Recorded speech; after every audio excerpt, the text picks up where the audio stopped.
Hello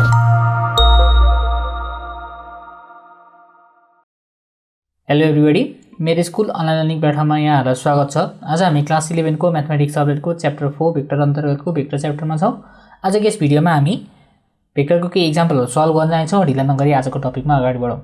हेरौँ त, आज हामीलाई फर्स्ट एक्जाम्पलमा के भनेको छ त भन्दाखेरि, if P3,5 and Q4,7 are the points in a plane, P र Q चाहिँ एउटा प्लेनमा भएको पोइन्ट्सहरू छन् भने find PQ vector in terms of unit vector I vector and J vector.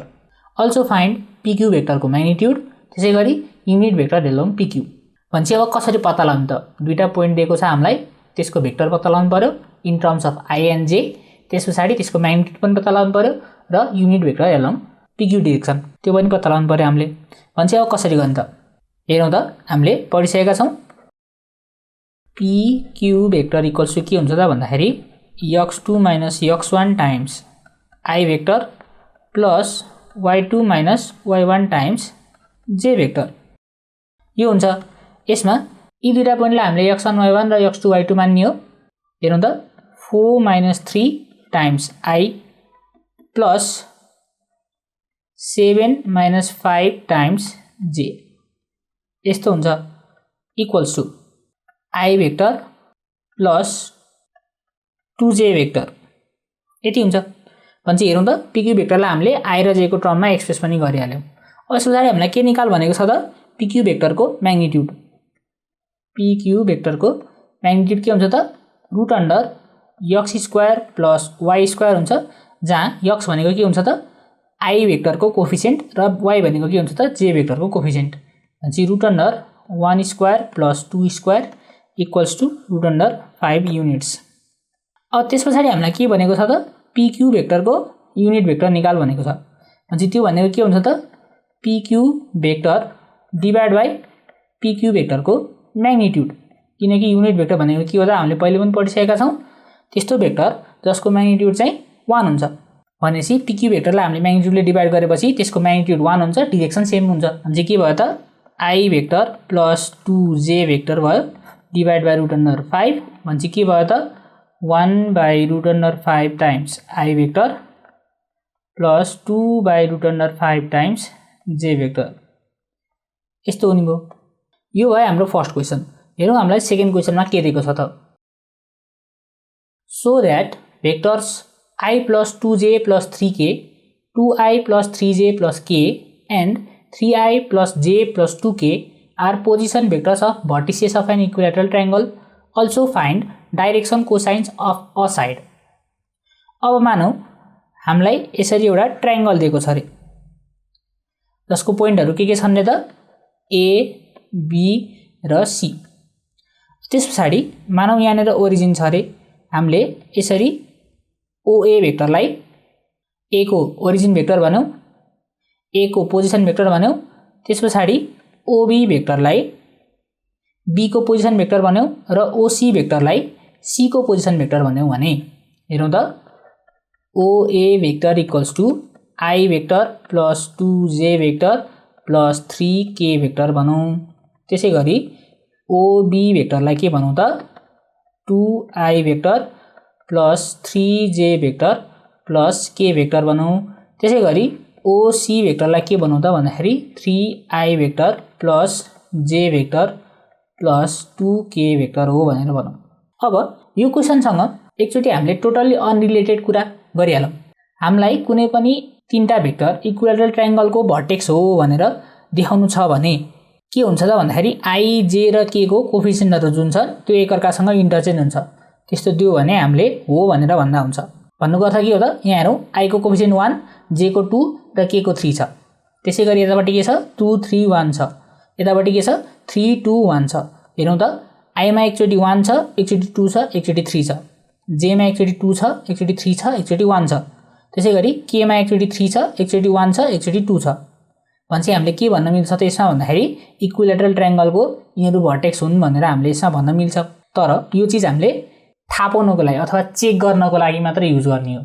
एक्जाममा actually हामीले यस्तो लेख्न चाहिँ पाउँदैन, तर थाहा चाहिँ के पाइरहनु पर्छ भन्दाखेरि यदि इक्विलेटरल ट्रायंगल हो भने त्यस्तो कन्डिसन हुन्छ भनेर हामीले थाहा पाइरहनु पर्छ। अब फेरि क्वेशनमा फर्केर आउँ। हेरौँ त अब हामीलाई के दियो त भन्दाखेरि तीनटा भर्टेक्सको पोजिसन भेक्टर दिएको छ। अब हामीले एबी साइडको भेक्टर, बीसी साइडको भेक्टर र सीए साइडको भेक्टर निकाल्यौँ र ती प्रत्येकको म्याग्निट्युड निकाल्यौँ भने म्याग्निट्युड बराबरी आयो भने हामीले के भन्न मिल्छ त भन्दाखेरि एबीसी ट्रायंगल चाहिँ इक्विलेटरल ट्रायंगल हो भनेर भन्न मिल्छ। भनेपछि हामी त्यही गरौँ। AB vector equals to OB vector minus OA vector, यो हामीलाई थाहा छ पहिले पनि, equals to 2i vector plus 3j vector plus k vector minus i vector minus 2j vector minus 3k vector. भनेपछि 2 minus 1 1i vector, 3 minus 2 1j vector, 1 minus 3 minus 2k vector. AB भेक्टरको magnitude के हुन्छ त root under I को कोफिसिएन्टको square 1 square plus जे को कोफिसिएन्टको square 1 square plus के को कोफिसिएन्टको स्क्वायर माइनस 2 को होल स्क्वायर इक्वल्स टु के हुन्छ त 2 2 जा 4 प्लस 1 भनेपछि रुट अन्डर 6 युनिट्स। अब त्यस पछाडि हेरौँ बीसी साइडको भेक्टर ओसी भेक्टर माइनस ओबी भेक्टर हुन्छ इक्वल्स टु के हुन्छ त भन्दाखेरि ओबी भेक्टर भनेको के छ त हामीसँग 3i vector plus 2k vector plus j vector minus OB vector भनेको के छ त भन्दाखेरि 2i vector minus 3j vector minus k vector plus थियो यहाँ माइनस भएको कारणले माइनस भएको। भनेपछि हेरौँ त 3 माइनस 2k हुन्छ त 1i हुन्छ, त्यसै गरी प्लस हेरौँ त j माइनस 3j के हुन्छ त माइनस 2j हुन्छ, त्यसै गरी 2k माइनस k के हुन्छ त k भेक्टर हुन्छ। यति भयो। अब बीसी भेक्टरको म्याग्निट्युड झिकाउँ त के हुन्छ भन्दाखेरि रुट अन्डर आई को कोफिसिएन्टको स्क्वायर 1 स्क्वायर प्लस माइनस 2 को whole square plus 1 square equals to root under फेरि के भयो त 6 युनिट्स भयो। भनेपछि दुईटा साइडको म्याग्निट्युड बराबरी रहेछ। अब त्यसै गरी सीए भेक्टर झिकौँ त के हुन्छ त हामीसँग भन्दाखेरि OA vector minus OC vector हुन्छ इक्वल्स टु हामीसँग ओए भेक्टर भनेको के छ त भन्दाखेरि I vector plus 2j vector plus 3k vector छ माइनस ओसी भेक्टर भनेको के छ त भन्दाखेरि 3i vector minus j vector minus 2k vector छ equals to 1 minus 3 minus 2i 2 minus 1 1 मात्र भइहाल्यो j भेक्टर लेख्दा भइहाल्यो प्लस 3 माइनस 2 1 नै भइहाल्यो फेरि k भेक्टर मात्र लेख्दा भइहाल्यो। अब यसको पनि हामीले म्याग्निट्युड झिक्यौँ भने के हुन्छ त हेरौँ त रुट अन्डरमा आई को कोफिसिएन्टको स्क्वायर माइनस 2 को स्क्वायर प्लस जे को कोफिसिएन्टको स्क्वायर 1 को स्क्वायर प्लस के को कोफिसिएन्टको स्क्वायर 1 को स्क्वायर इक्वल्स टु कति भयो त रुट अन्डर फेरि पनि 6 युनिट्स चाहिँ भयो। भनेपछि हेरौँ त तीनटै साइडको म्याग्निट्युड बराबरी छ भने हामीले के भन्न पायो त ABC is a equilateral triangle भन्न पाइहाल्यो। Since all sides magnitude are equal we can say ABC is an equilateral triangle. यो त भयो प्रुफ। अब यस पछाडि हेरौँ त हामीलाई के पनि सोधेको थियो त त्यसमा भन्दाखेरि direction cosines of a side पत्ता लगाऊ भनेर सोधेको थियो। कुनै पनि साइडको डिरेक्सन कोसाइन पत्ता लगाऊ भनेर सोधेको थियो।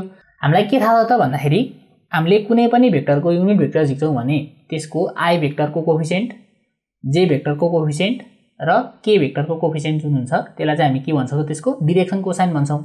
भनेपछि एबी भेक्टरको युनिट भेक्टर पत्ता लगाऊ के हुन्छ त भन्दाखेरि AB vector divide by magnitude हुन्छ इक्वल्स टु के हुन्छ त भन्दाखेरि I vector plus J vector minus 2k vector छ डिभाइड बाई म्याग्निट्युड कति छ त रुट अन्डर 6 छ।